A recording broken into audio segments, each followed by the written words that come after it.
Ambassador Valeth stood before the young diplomats in the Grand Archive of Worlds. The massive hall stretched around them, filled with floating displays of dead civilizations and forgotten empires. But today, she would speak of only one species, the one that still haunted the galaxy's dreams. "Tell me," she said, her 4 eyes scanning the eager faces before her. "What do you know of humanity?" A young Tarani raised his hand. "They were builders, Ambassador. Great builders. Yes." Valeth walked slowly across the polished floor. They built cities that touched the clouds, ships that sailed between stars like fish through water. They built friendships with species so different from them that no one thought it possible. In 2,000 years, they went from throwing stones at each other to standing as equals among the oldest civilizations in the galaxy. She stopped before a massive display. With a wave of her hand, images appeared. Beautiful blue and green worlds. Towering structures of glass and steel. Humans of every shape and color, laughing, working, living. And then, Valeth said quietly, they vanished. The young diplomat shifted uncomfortably. Everyone knew the story. Everyone felt the weight of it. 20,000 years ago, Valeth continued, on what humans called the Night of Silence, every human colony went dark. Every world, every station, every ship, all at once, across thousands of light years. No war, no plague, no disaster. They simply stopped. She showed them the empty cities, streets where vehicles still sat waiting for drivers who would never return, homes with meals still on tables, children's toys left in gardens, billions of humans gone without a trace. They left us only one message, Valeth said, broadcast from every world at the same moment. The ancient recording played, a human voice, calm and sad, speaking words that have been studied and debated for 20 millennia. We go to become what we must. Remember us kindly. The silence in the archive was heavy. Even after all this time, those words carried a strange power. We searched for them, Valeth said. For centuries, we searched. We sent ships to the edges of known space. We scanned every frequency. We begged the universe for answers.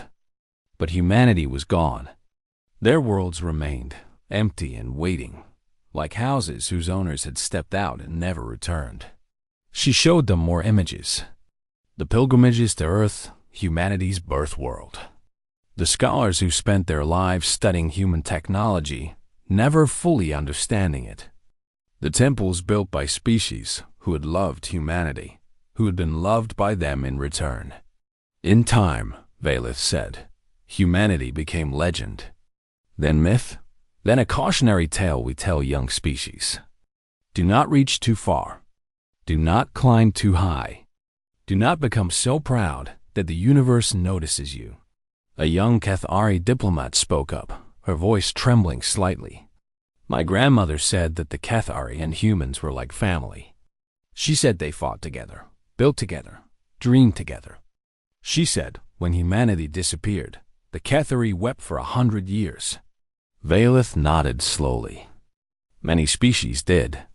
Humanity had a gift for friendship that we have never seen again. They were so small, so fragile, so short-lived.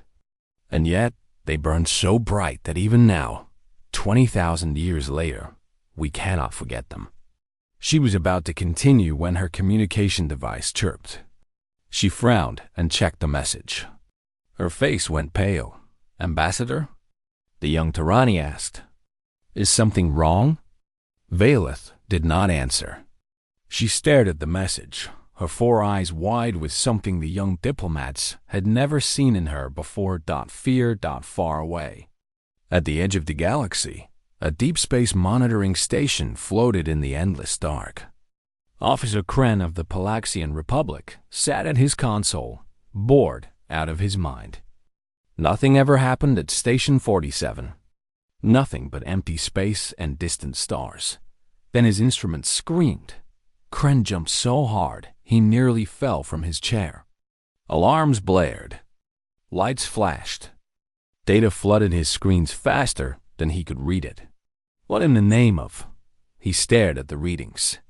They made no sense. A ship. A massive ship, moving at speeds that should be impossible. Coming from beyond the galactic rim, from the empty void between galaxies. But that wasn't what made Kren's blood run cold. His computer had identified the ship's transponder code. A code that had been silent for 20,000 years. A code that every child in the galaxy learned, that every species remembered with wonder and sorrow. Human. Kren's single quotes. His hands shook as he opened a channel to the Galactic Concord.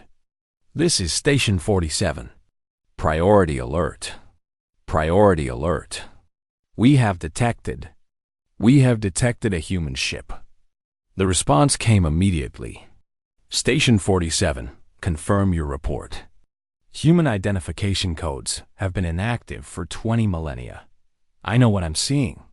Kren shouted. He transmitted his data. Look for yourselves. It's real. The ship's name is translating now. He paused, reading the ancient human text. The Prometheus Ascendant. It's real. They're coming back. Across the galaxy, the news spread like fire. Species that had warred for centuries stopped fighting to stare at their screens. Governments called emergency sessions. Religious leaders fell to their knees in prayer or terror. Children asked their parents what a human was, and parents found they could not speak. In the Grand Archive of Worlds, Ambassador Valith dismissed her students and walked alone to the oldest section of the building. Here, behind shields and locks, rested the most precious artifacts of human civilization. A child's drawing, a wedding ring, a photograph of a family smiling on a beach under a yellow sun.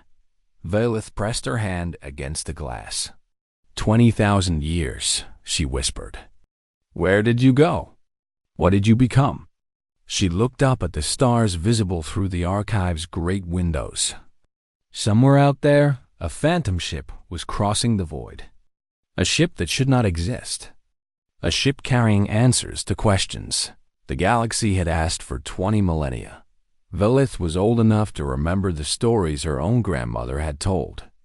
Stories of human laughter, human courage, human kindness. Stories of a species so full of life that the universe itself seemed brighter when they were in it. What are you now? Valith asked the stars.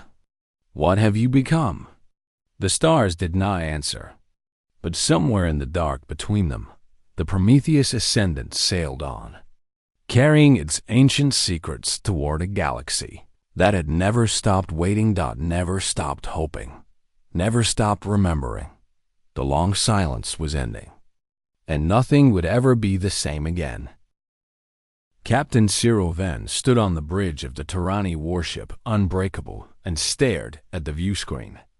Around him, 11 other ships from 12 different species held formation.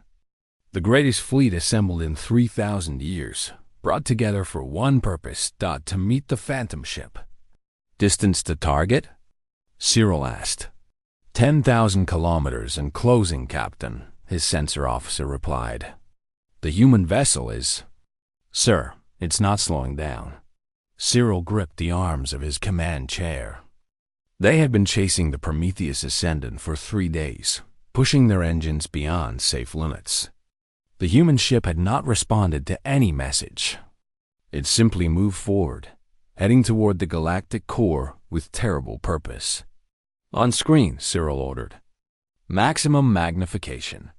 The image appeared, and Cyril heard his crew gasp. He could not blame them.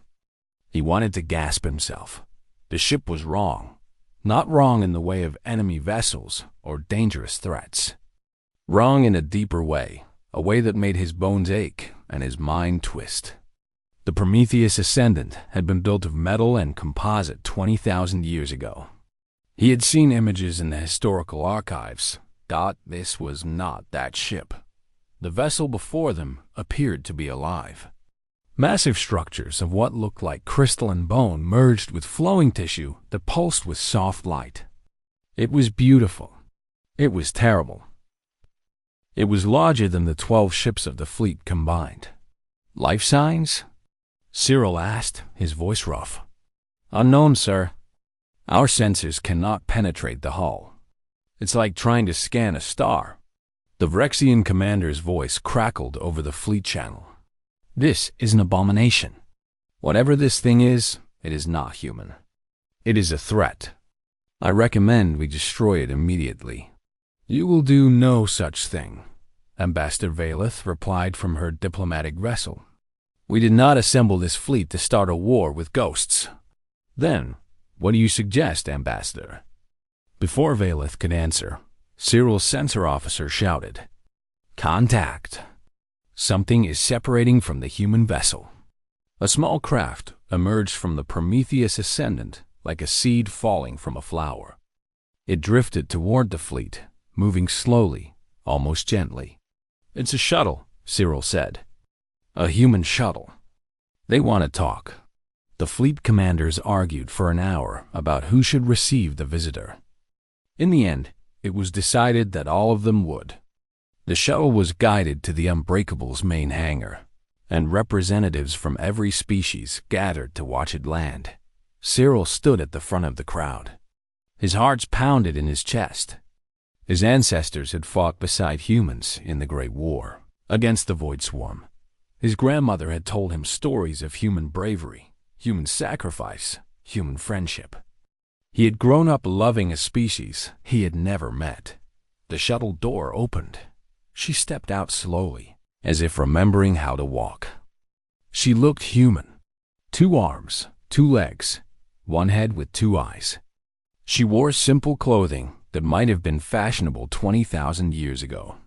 Her hair was dark, her skin brown, her features gentle, but her eyes. Cyril looked into her eyes and felt the universe shift beneath his feet. Those eyes held depths he could not understand. Not cruel, not cold, just vast, like looking into the heart of a galaxy and realizing it was looking back. My name is Myra, she said. Her voice was soft and warm, but it seemed to come from everywhere at once.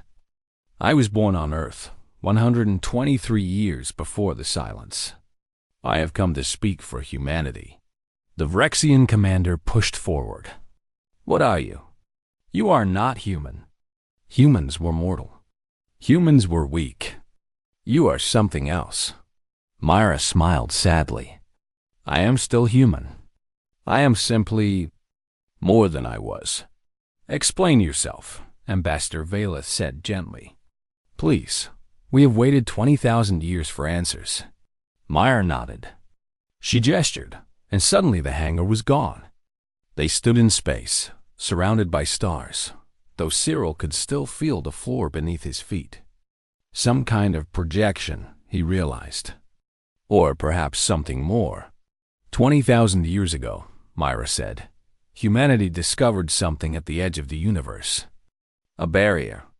A wall between our reality and something else. She showed them images that hurt to look at. Darkness that was not empty. Shapes that did not make sense. Hunger that had no form but was everywhere at once. We call them the Devourers. They have existed since before the first stars. They consume. That is all they do. That is all they are. Why have we never seen them?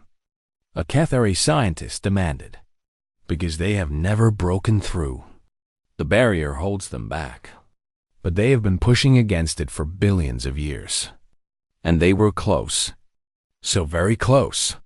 Myra's expression grew heavy with ancient sorrow. We realized that when the barrier fell, nothing in the galaxy could stop them. No weapon, no fleet, no alliance of every species that ever lived. The Devourers exist in dimensions your minds cannot touch. They are not enemies you can fight. They are an ending you cannot prevent. Cyril found his voice. But humanity found a way. Myra turned to him. For a moment, Something almost warm flickered in her impossible eyes. Yes, we found a way. The only way. She raised her hand, and they saw humans. Billions of humans, standing in vast chambers, holding hands, saying goodbye to everything they knew. We transformed ourselves. We became something new. Something that could fight the Devourers on their own ground, in their own dimensions, with weapons made of will and memory and love. The images showed the transformation. Bodies dissolving. Minds expanding. Humanity becoming light, becoming fire, becoming something between gods and ghosts. It was beautiful. It was horrifying. We left because we had no choice, Myra said quietly. Every moment we stayed, we risked leading the Devourers to you. So we went to the barrier. We went to the dark between realities. And we have been fighting there alone for 20,000 years. Silence fell. Cyril felt tears running down his face and did not care. Why come back now? Valith asked, her voice breaking. Myra closed her eyes. When she opened them again, stars died in their depths. Because the barrier is failing faster than we predicted. Because the Devourers are waking in numbers we cannot stop alone. Because the galaxy must prepare. She looked at each of them in turn. These representatives of 1,000 species. These children of civilizations humanity had loved. You must learn to fight. Or you must learn to evolve. Because they are coming. And this time, humanity cannot protect you alone. The projection faded. They stood again in the hangar, but nothing felt the same. The universe had grown darker, colder, full of hungry things waiting beyond the walls of reality. Cyril stepped forward. He fell to one knee before Mira, as his ancestors had knelt before human generals 20 millennia ago. We will stand with you, he said. Whatever comes. The tyranny will stand with humanity again. Myra reached down and touched his face. Her fingers were warm, real, human. I know, she said softly. I have been watching. I have always been watching. A tear fell from her ancient eyes. We never forgot you. We never stopped loving you. And now, at last, we can come home. Counselor Dex Am had ruled the Galactic Concord for 600 years. He had seen empires rise and fall. He had negotiated peace between species that had warred for millennia. He had thought nothing could surprise him anymore. He was wrong. Myra walked beside him through the corridors of the Prometheus Ascendant, and Dexam struggled not to tremble. The ship was alive around them. Walls that breathed. Floors that pulsed with slow heartbeats. Light that came from nowhere and everywhere. How many of you are there? Dexam asked. On this ship? 12,000, in various states of existence. Myra paused before a great window that looked out into the crystalline interior of the vessel. Across all reality? Perhaps 9 billion. We lost count long ago. 9 billion, Dexam repeated. Humanity once numbered 40 billion. Yes, the word hung in the air, heavy with all the death it contained. They entered a vast chamber filled with crystalline structures. Inside each one, a human form floated, still and silent. Some looked almost normal. Others had changed in ways that made Dexam's mind hurt to see. They are resting, Myra explained. Fighting the Devourers is not like fighting normal enemies. It costs pieces of yourself, memories, emotions, the things that make you who you are. She touched one of the crystals gently. This was my brother. He fought for 3,000 years at the breach of never-ending night. When he came back, he had forgotten how to speak, how to feel. He sleeps now, trying to remember what it meant to be human.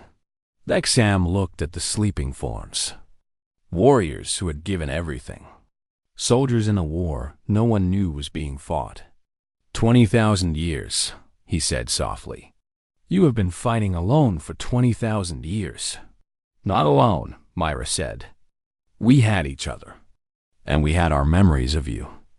The species we loved, the friends we left behind.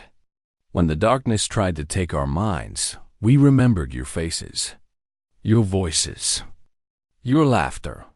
She smiled, but it was the saddest smile Dexam had ever seen. You saved us as much as we saved you. You just never knew it.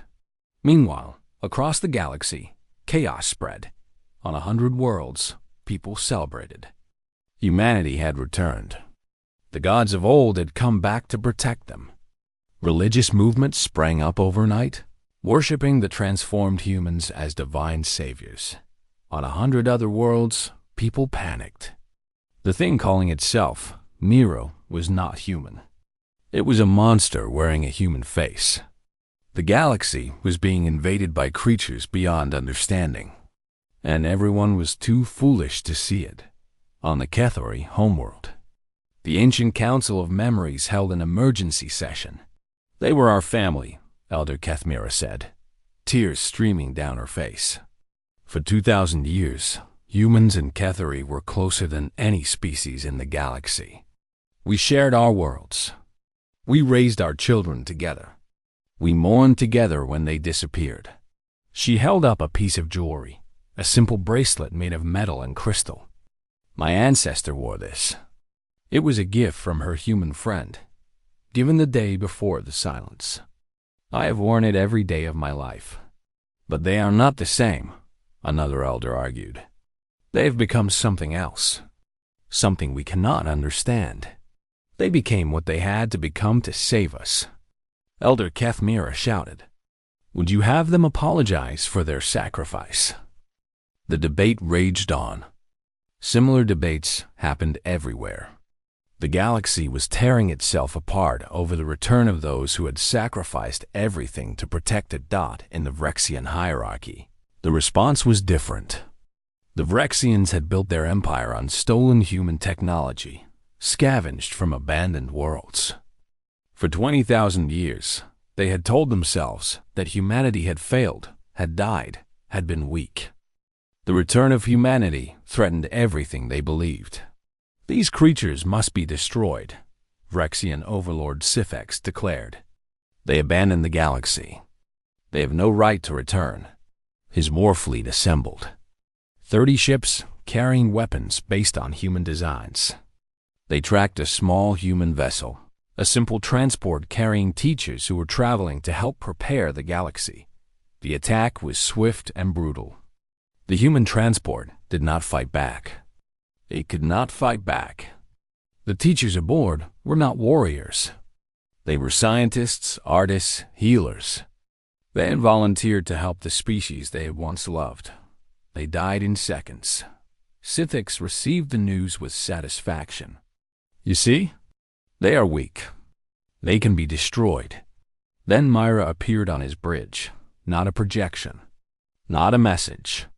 She simply was there, standing before his command throne, looking at him with eyes that contained dying stars.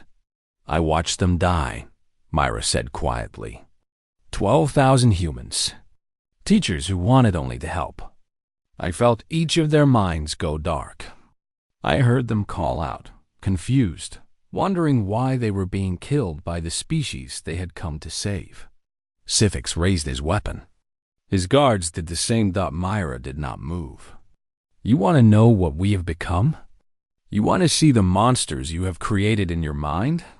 She tilted her head slightly. Very well. For one heartbeat, Myra let them see.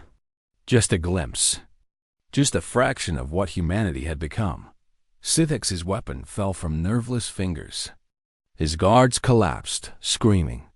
Reality twisted around Myra, dimensions folding in ways that should not be possible. She was vast. She was eternal. She was fire and darkness and love and rage and 20,000 years of sacrifice compressed into a shape that only pretended to be human. Then it stopped. Mira was just a woman again, small and sad and tired. We do not want war with you, she said. We did not fight the Devourers for 20 millennia to come home and find enemies among those we protected. But if you attack us again, if you kill more of our people, we will defend ourselves." She stepped closer to Sithix, who cowered on his throne. "We have become things that make the Devourers afraid. Do you understand? The monsters that eat galaxies fear us. Think carefully about what that means." She disappeared.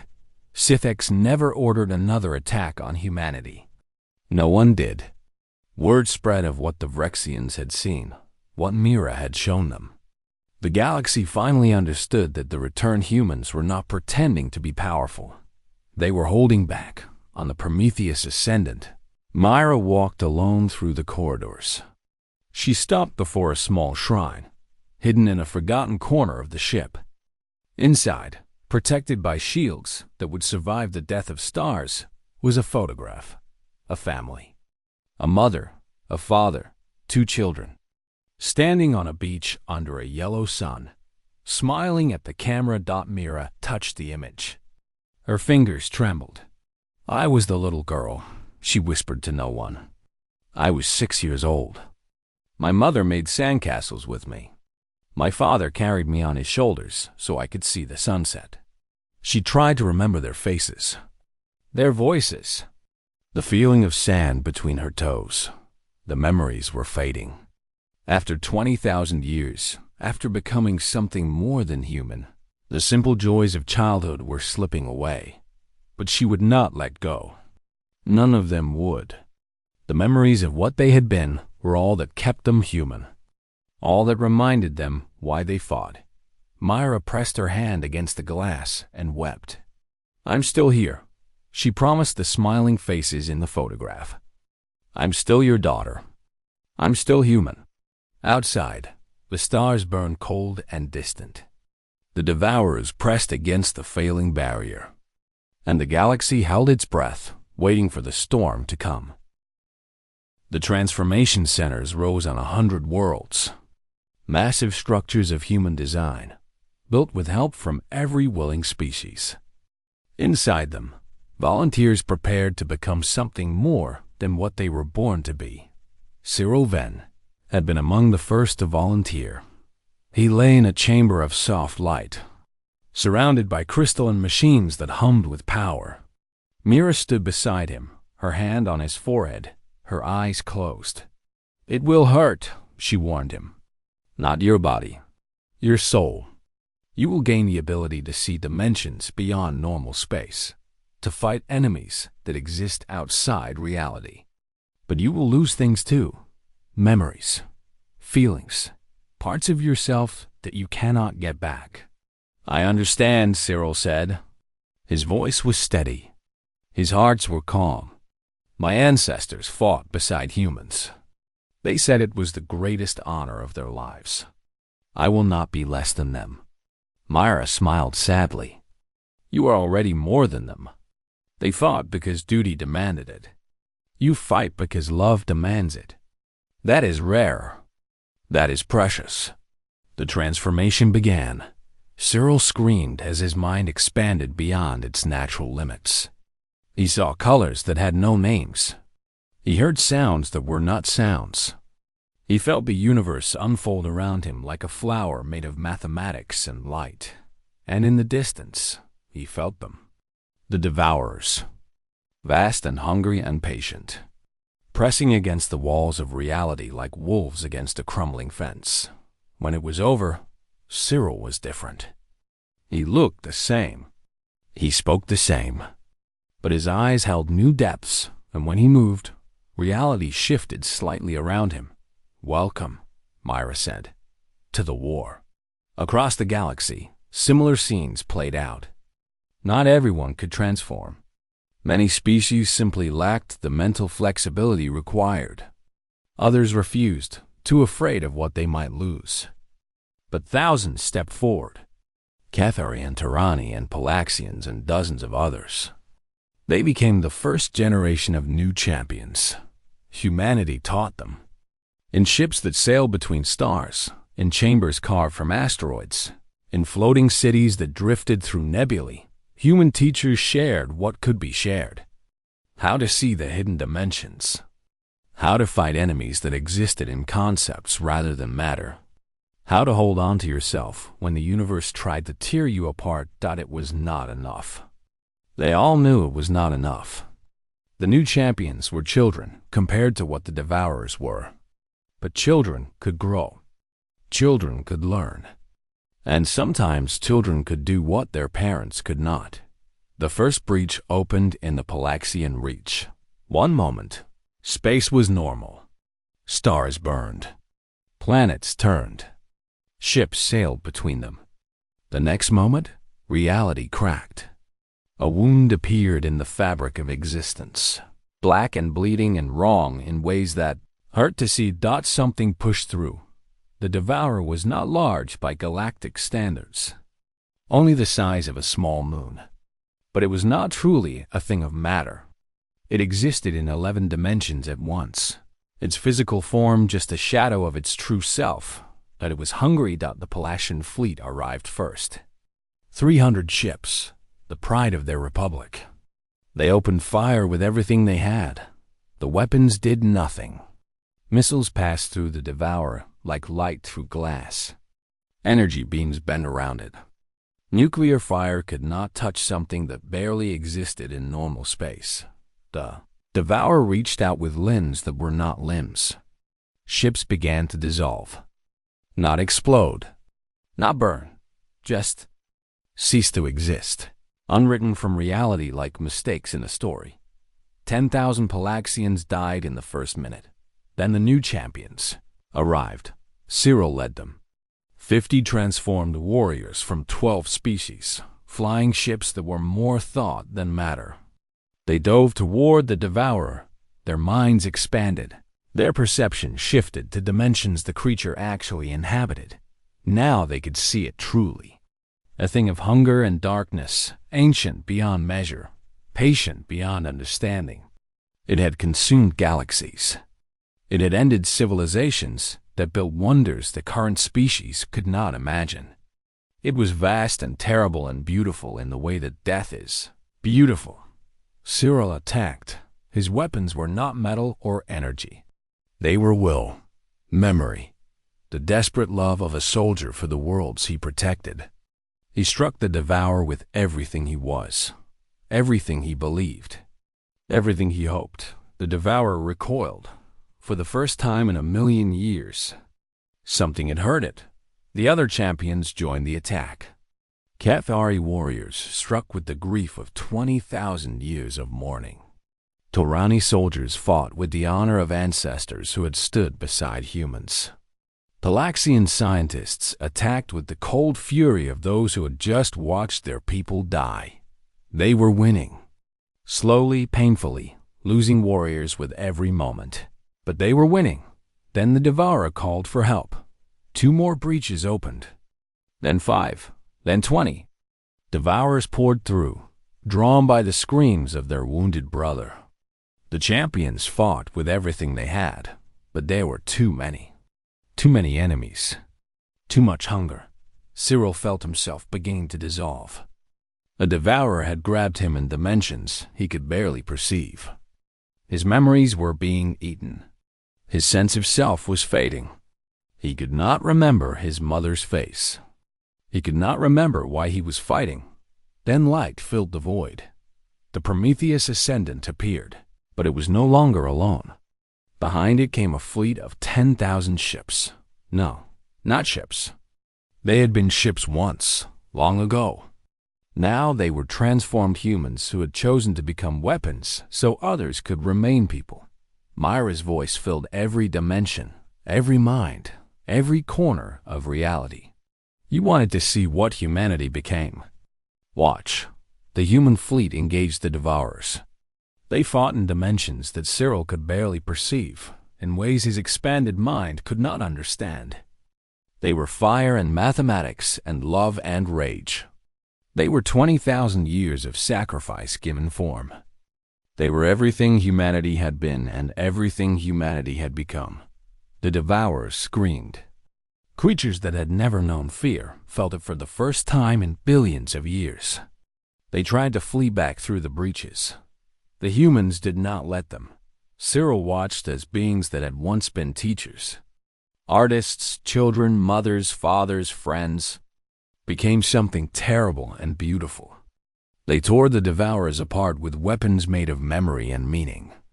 They sealed the breaches with walls of pure will. They stood between the galaxy and the darkness and said, no, no more, not ever again. When it was over, when the last breach was closed and the last Devourer was destroyed, silence fell. The surviving champions floated in space, too exhausted to move. The Palaxian fleet, what remained of it, drifted among the debris. Myra appeared beside Cyril. She looked tired. Not physically tired, soul tired. The weariness of 20,000 years. This was just one battle, she said softly. There will be more. Many more. The Devourers are infinite. The barrier is failing. We can fight for another 1,000,000 years, and it will never end. Cyril looked at her. Then why fight at all? Myra smiled. For a moment, she looked young, human, like the little girl who had built sandcastles on a beach under a yellow sun. Because if we don't, everything ends. Every laugh, every dream, every moment of love between any beings, anywhere in the universe. The Devourers will consume it all, and there will be nothing left but hunger. She touched Cyril's face. That is what humanity decided 20,000 years ago. That existence matters. That love is worth protecting. That we would become monsters if we had to, as long as someone could remain innocent. Cyril wept. He did not know why. Perhaps because the universe was beautiful and terrible. Perhaps because he finally understood. We will stand with you, he said. Forever. Whatever it takes. Myra nodded. I know. That is why we came back. Not to fight alone anymore, but to welcome you to the fight. Behind them, the galaxy burned with new breaches. The war was just beginning. The final battle came 3 years after humanity's return. The Devourers had been testing the barrier for centuries, finding weak points, gathering strength. Now they committed everything. 100,000 breaches tore open across the galaxy, and through them came nightmares beyond counting. The Galactic Concord stood ready. 3 years of preparation. 3 years of transformation and training and sacrifice. 10 million new champions from 100 species stood beside 5 billion transformed humans. Behind them, the conventional fleets of the galaxy waited, armed with weapons designed by human engineers, ready to fight any enemy that bled into normal space. Cyril then commanded the Tyranny champions. He stood on the bridge of a ship that existed more in concept than in matter, watching the breaches multiply across the void. So many, whispered one of his officers. There are so many of them. Yes, Cyril said calmly. And there are enough of us. The first wave of Devourers emerged. Creatures vast and ancient. Things that had devoured civilizations before the first tyranny crawled from their world's oceans. They looked upon the gathered defenders and felt only hunger. Then humanity attacked. Myra led the human fleet. She had long since stopped pretending to be simply human. In the dimensions where the true battle took place, she was vast. She was burning light in ancient memory. She was the love of a mother for her children and the rage of a species that had sacrificed everything. She struck the largest devourer with a weapon made of 20,000 years of grief. The creature screamed across 11 dimensions. The galaxy had never seen such a battle. In normal space, the fleets engaged fragments of devourers that bled through reality. Ships exploded. Stars died. Worlds burned. But it was nothing compared to what happened beyond normal perception. In the hidden dimensions, champions fought nightmares. The transformed warriors of 100 species threw themselves against creatures that had consumed galaxies. They died. Many of them died. But they did not die alone, and they did not die in vain. Cyril found himself fighting beside a Cathari champion whose name he did not know. They were back to back, surrounded by devourers, striking with everything they had. "I am honored to die with you," the Cathari said. "We are not dying today," Cyril replied. "I refuse." He attacked with new strength, drawing on memories he had thought lost. His mother's voice, his father's hands, the taste of his homeworld's rain. He became more than a warrior. He became a declaration. He was alive, and life was precious, and the darkness would not have him. The devourers fell back. Across the battlefield, similar stories played out. Champions from every species found strength they did not know they had. They fought not just for survival, but for meaning, for love, for the simple right to exist in a universe that was worth existing in. But the devourers were endless. For everyone destroyed, 10 more emerged from the breaches. The defenders were being pushed back. Even the transformed humans, mighty as they were, could not hold forever. Myra gathered the human fleet. 9 billion minds linked together, sharing strength, sharing memory, sharing love. "We always knew this day might come," she said to them all. "The day when we would have to give everything. Not fight, not sacrifice, everything." Understanding rippled through the human collective. Ancient beings who had been warriors for 20 millennia. Children who had been transformed only years ago. Scientists and artists and dreamers who had become soldiers because someone had to. "If we do this," someone said, "we will not come back." "No," Myra agreed. "We will not come back. But the galaxy will survive. The species we love will live. Our children, all the children of every world we have ever protected, will grow up under stars that still burn." Silence. Then, one by one, humans began to sing. It was an ancient song. A lullaby from Earth, sung by mothers to children before the first humans ever reached the stars.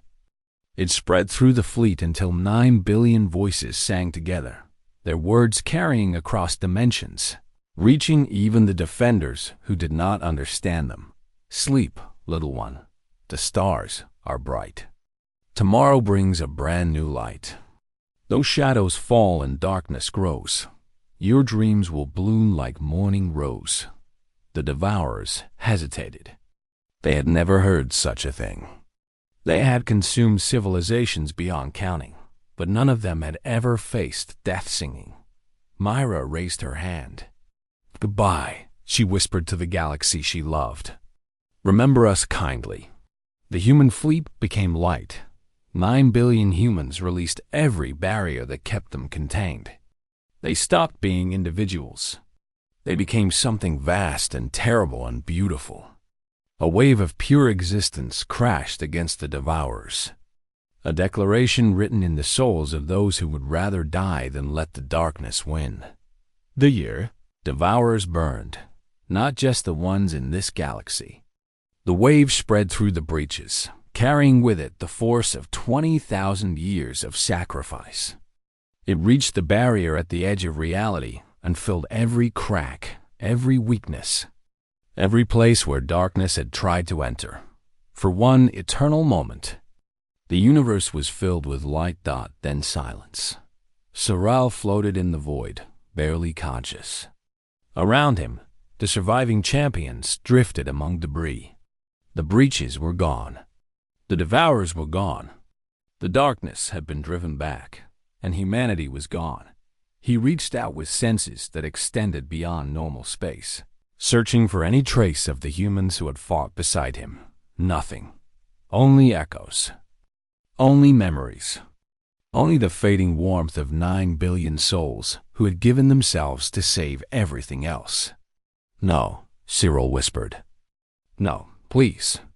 Not like this." He flew to where the Prometheus ascendant had been. Nothing remained but drifting light. But among the light, he found something. A small piece of crystal, still warm, still glowing faintly. Inside the crystal was a photograph. A family on a beach. A mother, a father, 2 children, smiling under a yellow sun. Cyril held it to his chest and wept. The galaxy mourned. Every species, every world, every being that understood what had happened. They built monuments. They sang songs. They told stories of the humans who had sacrificed everything, not once but twice. First to become guardians, then to become saviors. 10 years passed, 20, 100. The barrier held. The devourers did not return. The champions continued to watch, but the darkness stayed beyond the edges of reality, held back by walls made of human souls. One day, Cyril stood before the greatest monument in the galaxy. A structure the size of a planet, floating in the void where the final battle had been fought. On its surface were carved 9 billion names. Every human who had ever lived. Every human who had fought. Every human who had died. He found Myra's name near the center. He touched it gently. "Thank you," he said softly. "Thank you for protecting us. Thank you for teaching us. Thank you for loving us, even when we did not deserve it." He thought he heard something. A whisper. A voice. Perhaps just the wind of space against the monument's surface, or perhaps not. "You're welcome," the voice seemed to say. "Take care of each other. That's all we ever wanted." Cyril looked up at the stars. They seemed brighter than before, warmer, as if something that had been watching from very far away was smiling. "We will," he promised. "We will make you proud." He left the monument and returned to his people. There was work to do, not just defending the galaxy, but building it, making it worthy of the sacrifice that had saved it. The humans were gone, but what they had taught remained. Love, sacrifice, the fierce determination to protect those who could not protect themselves. Humanity had not truly died. They had become something larger. They had become an idea, a promise, a light that would never go out. And somewhere beyond the stars, beyond the barrier, beyond the reach of mortal understanding, 9 billion souls sang their lullaby to the universe. Sleep, little ones. The stars are bright. We hold back the endless night. Dream your dreams and live your lives. Through you, our memory survives. The galaxy slept peacefully. And humanity, at last, found rest.